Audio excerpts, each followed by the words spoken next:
नमस्कार किसान भाइयों। दो स्प्रे में कितना अंतर रखना चाहिए, ये बात इतनी ही जरूरी है जितनी कि आप अपने फंजीसाइड का, इंसेक्टिसाइड का, टॉनिक का, फर्टिलाइजर का, हर्बिसाइड का, अलग अलग प्रकार का जो भी एक चुनाव करते हो खेती के लिए लगने वाले इन चीजों के लिए, वैसे ही यह चीज भी बहुत जरूरी है जो कि दो स्प्रे के अंतराल को दर्शाती है।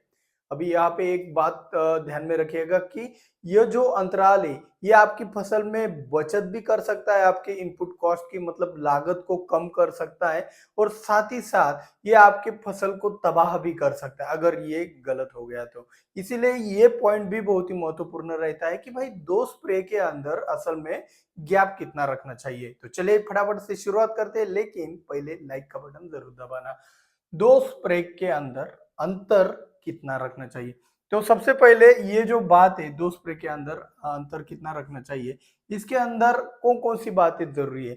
एक शब्द में अगर इसका डेफिनेशन कहा जाए, इसकी व्याख्या किया जाए, तो ये ही निकल के आता है कि भाई जितना जरूरत है उतना अंतर रखना चाहिए।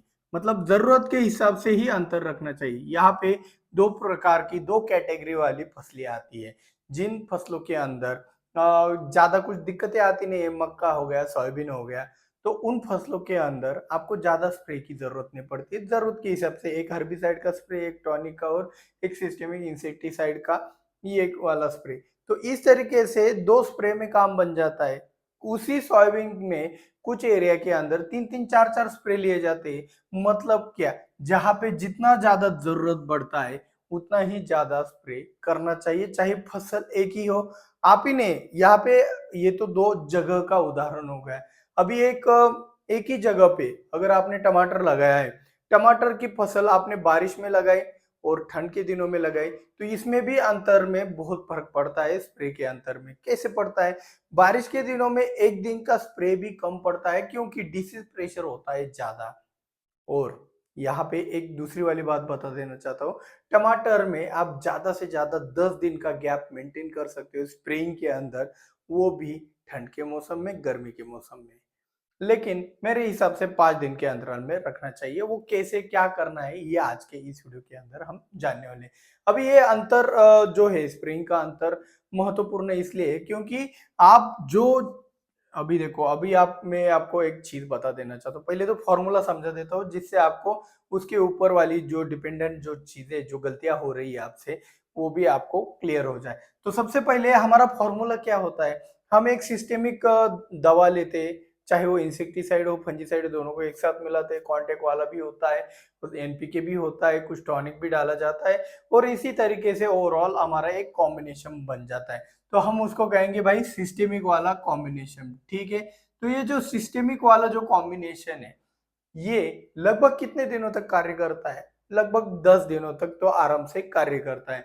तो ये सिस्टेमिक वाला जो कॉम्बिनेशन है, इसका रेसिडुअल एक्टिविटी से बहुत ज्यादा संबंध है। इसीलिए आपको हर एक दवाई की रेसिडुअल एक्टिविटी पता होना जरूरी है। और हमने लगभग सभी प्रोडक्ट के ऊपर अभी तो वीडियो बना दी है। आप जाके हर एक प्रोडक्ट का रेसिडुअल एक्टिविटी भी चेक कर सकते हो। तो रेसिडुअल एक्टिविटी मतलब क्या, ये दवाई कितने दिनों तक कार्य करता है। तो सिस्टेमिक दवा अगर 10 दिनों तक कार्य करती है, तो इसके बाद आप 10 दिन के बाद भी स्प्रे करते हो, तो भाई ये जो दवा डाली है आपने पहली वाली, ये आपको 10 दिनों तक प्रोटेक्शन दे रही है, बीच में कुछ भी तकलीफ नहीं है। अगर कोई डिसीज प्रेशर ज्यादा नहीं है तो ठीक है। फिर ये वाला डाला, फिर 10 दिनों तक टेंशन नहीं, तो ये 10 दिन का गैप आप मेंटेन कर सकते हो। लेकिन कुछ किसान कहते हैं सर हमें तो कुछ एक्स्ट्रा करना है, कुछ अच्छा करना है, जिसके लिए हम क्या कर सकते हैं। अभी देखो, बारिश का मौसम चल रहा है, तो बारिश के मौसम में एक दिन का गैप भी बहुत होता है, ज्यादा बढ़ जाता है। लेकिन जब आपका ठंड का मौसम है तो भाई ये कोई ज्यादा प्रेशर नहीं है, सिर्फ कुछ ना हो, इसलिए हमें प्रिवेंटिव के तौर पर 10 दिन के अंतराल में एक स्प्रे तो कम से कम करना पड़ेगा। तो ये ठंड का दिनों का हो गया। बारिश के दिनों में क्या होता है, डिसीज प्रेशर ज्यादा होता है, एक दिन का अंतराल भी बहुत है। तो यहाँ पे एक ही वर्ड निकल के आता है, बारिश में जरूरत ज्यादा होती है स्प्रेइंग की, और ठंड में और गर्मियों में कम होती है। तो ये गैप आप ध्यान में रखिएगा। फिर मैं तो कहता हूँ भाई, मैं जिस तरीके से मेरे शेड्यूल के अंदर आप लोगों को सलाह देता हूँ, उसमें मैं 5 दिन का गैप रखता हूँ। अभी उसके पीछे का भी लॉजिक समझ लो इसमें क्या होता है, एक सिस्टेमिक हो गए और एक सिस्टेमिक ये हो गए, बीच में 5 दिन के अंतराल में मैं एक कॉन्टेक्ट वाला एक कुछ अच्छा करने की कोशिश करता हूँ, जैसे कि कुमान 5234 डाल दिया, कुमान 5234 सिलिकॉन पाउडर डाल दिया, गाय का दूध डाल दिया, या फिर गाय का दूध ट्राइकोडर्मा का एक स्प्रे निकलवा दिया। तो उससे क्या होता है, या फिर अगर वायरस वाली फसल है और वेजिटेटिव ग्रोथ चल रही है तो यार कुछ टाइम पास करते हैं बीच में M45 ब्लू कॉपर निकलवा दिया। तो इस तरीके से शेड्यूल बनाया जाता है और शेड्यूल के अंदर ये 2 स्प्रे का अंतर ऐसे मैनेज किया जाता है। अब बात आती है इसके भी आगे वाली बात, यहाँ तक आपने देखा है तो आपको फायदा होने ही वाला है। तो फायदा क्या होने वाला है, तो भाई ये इतना कंप्लीट आप भी करते हो लेकिन आप फंस जाते हो, फिर भी फसल में डिसीज आता है, इंसेक्ट आता है, तो वो कैसे होता है। तो सबसे पहली बात, आपने एकदम परफेक्ट दवाई डाली, लेकिन क्या होता है वो परफेक्ट दवाई किन किन चीजों के लिए डाली वो भी महत्वपूर्ण रहता है कि नहीं। देखो, आपने अर्ली ब्लाइट के लिए टैकल किया, अच्छे से सिस्टमिक वाली दवाइयाँ की है। एक बार हम अर्ली ब्लाइट के लिए डालते तो भाई हमारे हाथ से लेट ब्लाइट छूट जाता है सिस्टमिक के अंदर, दोनों में से कोई एक ही लेते। तो अगर आपका लेट ब्लाइट छूट गया और अचानक से बीच में 10 दिनों के अंतराल में बारिश हो गया, तो आप रहे इसके भरोसे कि भाई मेरा तो ये वाला स्प्रे गया है, लेकिन आपको पता ही नहीं भाई नेटिव लेट ब्लाइट के ऊपर कितना कार्य करता है, तो आप यहाँ पे फंस भी सकते हैं। नेटिव अर्ली ब्लाइट का किंग ही ऐसा हम कह सकते हैं, लेकिन लेट ब्लाइट में थोड़ा सा अच्छा पड़ जाता है तो फिर आप फंस गए। तो यही वाली चीजें आपको समझ में आनी चाहिए कि कौन से मौसम में कौन सी दवाई का चुनाव करना चाहिए, ये भी बहुत ज्यादा जरूरी बन जाता है। मतलब दवाई का चुनाव कैसे करना है, कौन से करना है, ये भी समझ में आना चाहिए, ये वाली बात है। तीसरी वाली बात, मतलब गलत दवाई का चुनाव कर लिया तो आपके फसल की वाट लग सकती है। ये शब्द थोड़ा कहने में थोड़ा दिक्कत होता है, लेकिन इस कड़वी घुट को अगर हम अंदर की तरफ ले ले तो भाई सोना ही सोना है। इसको, इस सत्य को हम अगर पचा ले तो सोना ही सोना है। इसीलिए इसको समझो, बहुत जरूरी। दवाई का चुनाव बहुत जरूरी है। मैं तो एक ही सलाह दूंगा चुनाव के वक्त, आपका सलाहकार ऐसा चाहिए जो दवाइयाँ ना बेचता हो, और आपका दवाई बेचने वाला ऐसा चाहिए जो सलाह ना देता हो। क्योंकि भाई आप दोनों एक ही जगह से लोगे तो बहुत सारे कम लोग ईमानदार होते हैं जो कि ये दोनों काम बहुत ही ईमानदारी से करते हैं। तो इंसानी लालच तो आ ही जाता है, तो गड़बड़ भी हो सकता है। इससे अच्छा मैं तो कहूंगा भाई, सलाह के बारे में,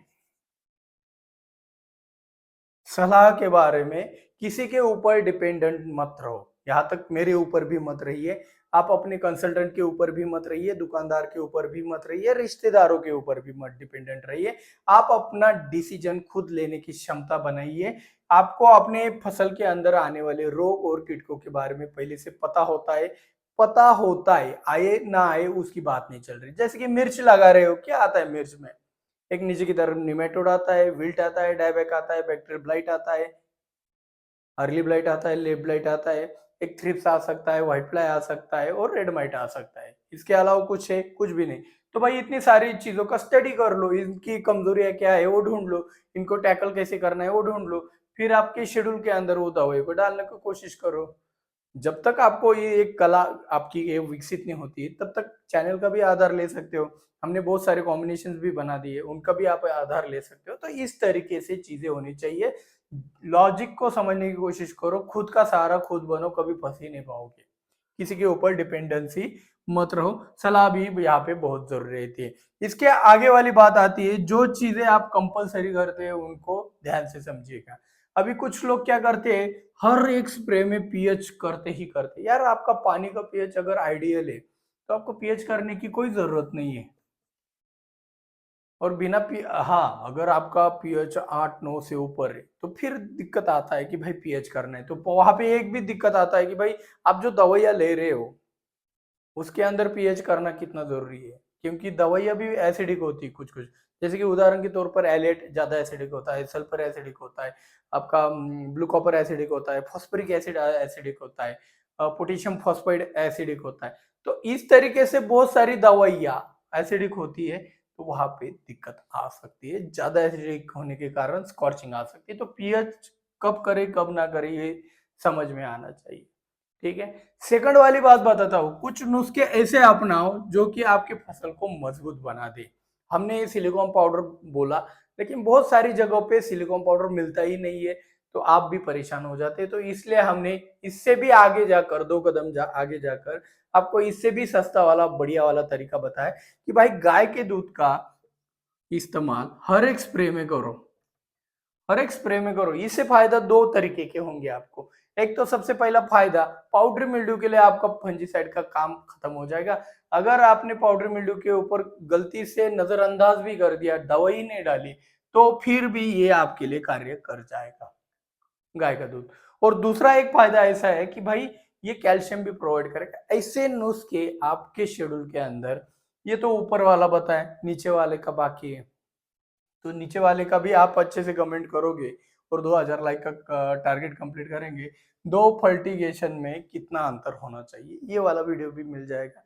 लेकिन भाई गहराई तक जाने की कोशिश करो। आज मेरे मन में एक सवाल उत्पन्न हुआ कि भाई दो स्प्रे में कितना अंतर रखना चाहिए। इस तरीके से आपकी गहराई होनी चाहिए आपकी खेती के अंदर।